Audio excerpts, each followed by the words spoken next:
মেয়েদের সাথে মেকআপ করছে, ওর ভালো ছবি দরকার, ভালো ছবি আসে না, এই জন্য তার ছবিতে মোবাইলে তোলা। তাকে যতগুলো ছবি তুলেছে 1 থেকে 65টা ছবি তুলছে। আমার গলায় ফুলের মালা দিচ্ছে, ও আমাকে দিচ্ছে, তারপর আমরা বসে আছি বাসা ঘরের মধ্যে, এগুলো সব ছবি তার মোবাইলে আছে। সেখান থেকে শুধু বেছে বেছে বাবা মার, তার, ঠিক আছে, ভাগ্নির এই কটা ছবি দিচ্ছে, আর বাকি ছবি কই এক। ও যখন হচ্ছে যে আমার সাথে ছবিটা তুললো, একমাত্র ও বলেনি যে এটা হচ্ছে এআই। সেদিন তারা সে শাড়ি পরে সাজলো কেন? নাম্বার প্রশ্ন 1।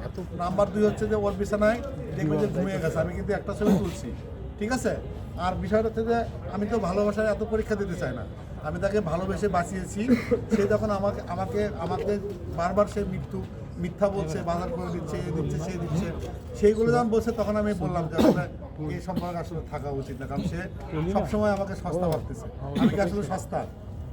মেয়েদের আমি দিন শেষে তো একটা গণমাধ্যম করি, আমি কি আসলে সস্তায়? আমি যদি সস্তায় হতাম তাহলে হিরো আলম কিন্তু আমার সামনে এসে দাঁড়িয়ে থাকতো। এটা আমাদের কিছুই জানিস, তাই তো? এখন বিষয় হচ্ছে যে এই যে ছবি তোলার বিষয়টা সব ছবি তার কাছে পারে। ছবিগুলো ওনার কাছে চাই, উনি যে 5-6টা ছবি দেওয়ার পরে তুমিও বলছো যে ওর মোবাইলে ছবি দিও না, ছবি দিলে ও স্টোরি করবে, আমরা কম্পিউটারে রেখে দিব। বাদ বাকি তোমার মোবাইলে হয়তো বা 5-6টা ছবি ছিল, আর বাকিটা সব ওর 1 থেকে 60-70টার ভিতরে ছবি হবে। এই ছবিগুলো সব নাই আর আমার কাছে, আর যাবার আগে এর মোবাইলে করে ডিলিট করে দিয়ে চলে গেছে। তোমার হোয়াটসঅ্যাপে তোমার তো একটা পার্সোনাল বিষয় থাকতে পারে, তোমার পাসওয়ার্ড ওর মোবাইলে দিছো কেন? সুন্দর করে ডিলিট করে দিয়ে তার পাসওয়ার্ড আমি জানি, আমার পাসওয়ার্ড ছিল না। আমি ভাই বিষয়টা হচ্ছে স্বামী স্ত্রীর মধ্যে একটা বন্ধন থাকবে, তুমি আইফোন লাইফ টাইম থাকুক। আমি তাকে যদি বাঁচাই, আমি তাকে সারা জীবন বাঁচিয়ে রাখার চেষ্টা করছি, সে যখন চাচ্ছে যে বাঁচবে না, আমি কি তাকে সে মিথ্যা এত জোরে বলতে পারে, তার মধ্যে অনেক কিছু। সে তুমি সবার কাছে অনুরোধ করো, ও স্বাক্ষর দিবে যে আকাশ টিভির আমার স্বামী না। তাহলে আমি স্বাক্ষর তো আমি স্বাক্ষর আমি না, আমাকে কোরআন শরীফ ছুঁয়ে বলবে, এবং তোর কাছে যেহেতু বলছি যে সে জানি কখনো দাবি না করতে পারে, এটা সিগনেচার দিবে। আর আমার সাথে সে আমি একটু যদি ইয়ে হয়, সেটা হচ্ছে আমার সাথে সে শারীরিক সম্পর্কে লিপ্ত হয়েছে কিনা, কে স্বামী স্ত্রী যেটা বিয়ের পরে একটা বন্ধন থাকে, সেটা সে বলবে আমার সাথে ছিল কিনা। আমি এই জন্য তাকে আমি দাবি করছি সারা বাংলাদেশের মানুষের কাছে, তাকে অবশ্যই ডিএনএ টেস্ট করতে হবে। সে যদি না করে আমি সেক্ষেত্রে মামলা করবো, মামলা করে আমি আইনের মাধ্যমে গেলে তো দেখবেন যে হ্যাপির কিন্তু ডিএনএ টেস্ট হয়েছিল, নাসিরের হ্যাপি, সত্য কিনা।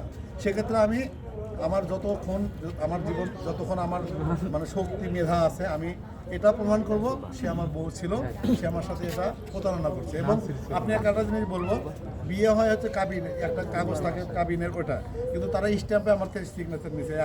কাজী নিয়ে এসে বিয়ে করছে, আমি কিন্তু সেখানে কিন্তু আমি সিরিজ পাই যে না বিয়ে হয়েছে।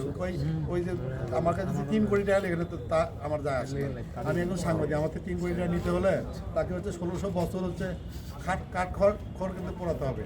আমি সরল সহজ বিশ্বাসে সে বেঁচে থাকুক, এটা কিন্তু চাইছি, কিন্তু সে আমার সাথে প্রতারণা করলো, তাই না? আমি কি আর কে সে কিন্তু জানে, তার A to Z আমি সব কিছু জানি। আমি একটা করে বের করবো। সে আমার হোয়াটসঅ্যাপে যত ভয়েস SMS পাঠিয়েছে, যত SMS পাঠিয়েছে, ও কি বুঝতো যেগুলো ডিলিট করা উচিত ছিল? আমি যখন সাংবাদিক হয়ে রূপ ধারণ করছি, আপনি কিন্তু দেখেন কালকে এসে উল্টাপাল্টা বলতেছেন AI ভয়েস। আমি আল্লাহর কাছে অশেষ মেহেরবানি জানাই, এই সময় আমাকে সানি ভাই অনেক হেল্প করছে। আমি সানি ভাইয়ের কাছে একটা প্রশ্ন ছিল, প্রশ্নটা হচ্ছে যে সে বারবার দাবি করছে যদি তার সাথে আমার বিয়ে হয়ে থাকে তাকে কাবিননামা দেখাতে বলেন। সে তো সরিয়েছে কাবিননামা, তো আপনি যেখান থেকে কাবিনই তো হয়নি, জাল করছে। আমি বলি এই অ্যাডভোকেটটা হচ্ছে কি, এখন ডিএনএ টেস্ট এই অ্যাডভোকেটটা হচ্ছে তার হচ্ছে পার্সোনাল।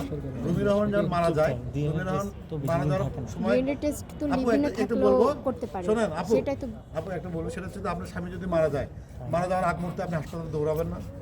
সে কিন্তু অ্যাডভোকেট নিয়ে সিগনেচার করে নিয়েছে তার ওই ফ্ল্যাটে। আমি কিন্তু সেটাও বের করবো, কারণ আমি জাহানের ফুপুকে চিনি। জাহানের ফুপুকে কিন্তু আমার ওই যে ফ্ল্যাটে থাকে সেটা আমি জানি। জায়ানের প্রথম বাবাকে ওটা আমি জানি। তারপর হচ্ছে বিভিন্ন কর্ম কার সাথে রিলেশনশিপ ছিল, কোথায় বসে প্রেম করতো, সাংবাদিকের সাথে কি করতো, আমাকে কিন্তু বলেছে। তখন আমাদের মধ্যে প্রেম ছিল, আমি কিন্তু প্রেম করতে পারছি আমি কিন্তু একটার পরে একটা, আমি কিন্তু লিখতে জানি। আজকে দেখতেছেন যে আমিও কিন্তু মাল্টিমিডিয়ামে একটা জায়গায় কিন্তু জব করি, কিন্তু তারপরে কিন্তু আমি একজন রিপোর্টার। আমার লেখার যে কি ধার, সেটা কিন্তু দেশ নেত্রী যে কি বলে, দেশের যে সরকার শেখ হাসিনা জানে। আমি তাকে নিয়ে একটা নিউজ করেছিলাম, আমাকে কিন্তু ক্রস ফায়ার দিয়েছিল। আমি সব ভয় পাই না।